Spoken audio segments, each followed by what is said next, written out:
Well, last week was quite an amazing week, even by Evo standards, because I spent a week in a Bugatti Vitesse on the Mille Miglia, did 1,000 miles in one. And it just got me thinking, just the experience of this 1,200 horsepower machine over that sort of distance, what do you compare it with? And on the Mille Miglia, there was Pagani, and he'd brought a Huayra along. And I thought, well, wouldn't it be fun to put those two cars together? So on the Sunday following the Mille Miglia, the idea was put the two cars together and see how they compare actually on road. Then the heavens opened and it poured with rain so badly that we didn't even get a camera out the bag.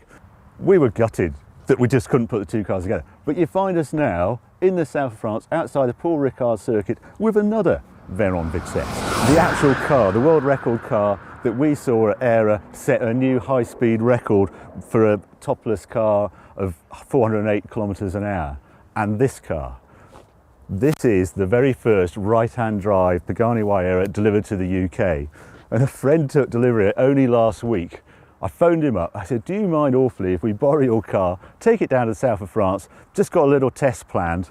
And here they are, two cars together, some of our favourite roads. This isn't going to be a full video, unfortunately, because we've got one day with these cars to experience for the magazine. You can read all about it in the next issue of Evo, but we have to give you a taste of these two cars together. I'm going to shut up now. Let's get out on the road and just see what they're like.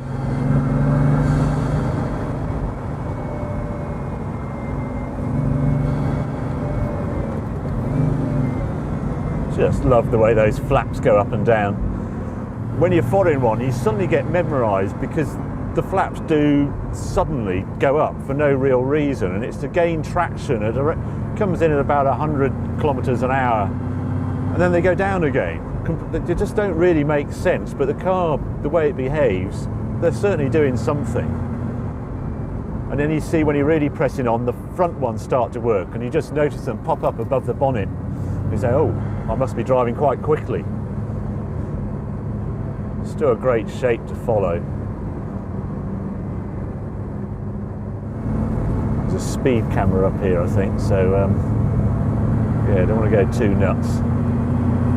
I'm sure the police would quite like a portrait of a Vitesse amongst their collections. There it is, there's the speed camera.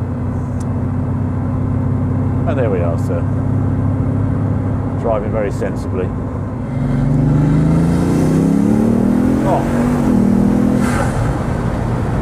Dear me.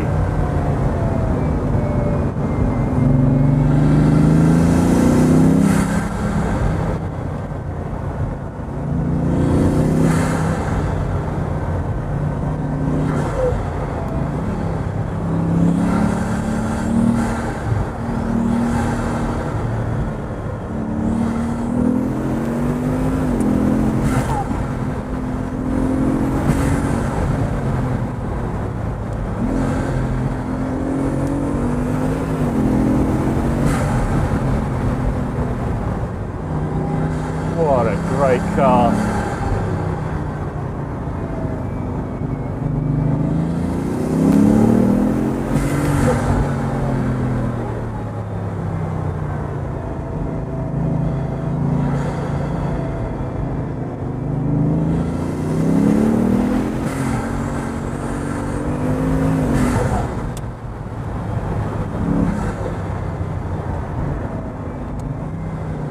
It's just watching those aero flaps work. You just don't know what they're going to do next. It's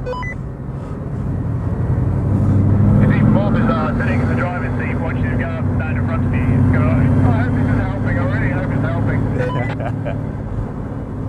Yeah, it's when those front ones deploy, isn't it? It suddenly gives you a jump. Oh, what's that? Popping up, you know, you just see it out the front. Mad, isn't it? Whoa. Now that's a rare sight. Not very often you see another one. Oh, blow me, there's another Veyron coming along.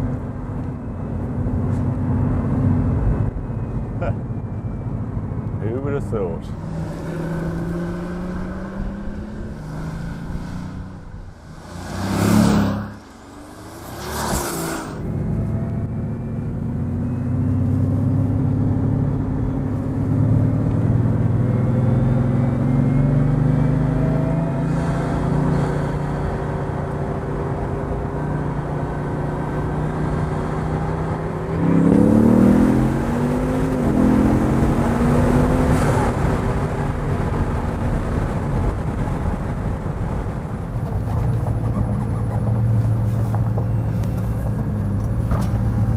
was amazing. Absolutely amazing. You saw it wriggle, it was going to get past you, but when that hooks up, it's properly quick. It is quick. It just doesn't have that punch that you get. That's the thing. I think you don't, on a give and take road, that feels so much faster because it has that wallop that comes in. Bang. Whereas this takes longer, but once it's up, it's so smooth. Yeah. I kept my foot in through the. As long as you keep your foot in through the wriggle, see the car and just kind of stay with it, ride it out, and it's there. Yeah, this thing, it definitely would have gone past, but I would have given that cyclist a heart attack if I'd gone past. I thought it's not fair. Don't give cyclists a heart attack. Yeah, I'd be really very British about it, so I backed out. But no, that's surprising because actually on the road, what's extraordinary about this is it's, I keep describing it's like a bomb going off when it actually hooks up, and you just feel the steering wheel twist like you do on a really powerful sort of hot hatch, and it's just an overtaking weapon.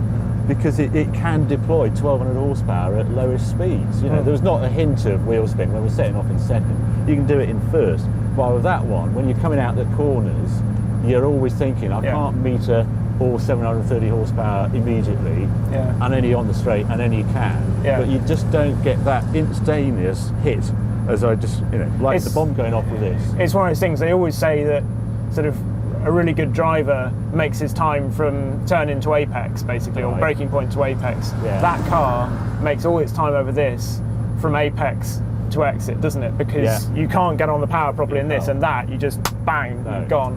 So. But then you've got to read the turbo lag in this because it is sort of lagging in the corner. But then you can deploy it, you can trust it. I like the front end on this. I know what's going on. It's always understeer, so it doesn't really ever have a feeling that it's going to step out. Unlike that you really trust the front end, and he always just managing the back. Yeah. Well, there we go. Well, that was fun, wasn't it? Anyway, I hope that gave you a taste of the two cars. Sorry the video couldn't be longer, but what an experience to have these two cars together in the beautiful south of France sunshine.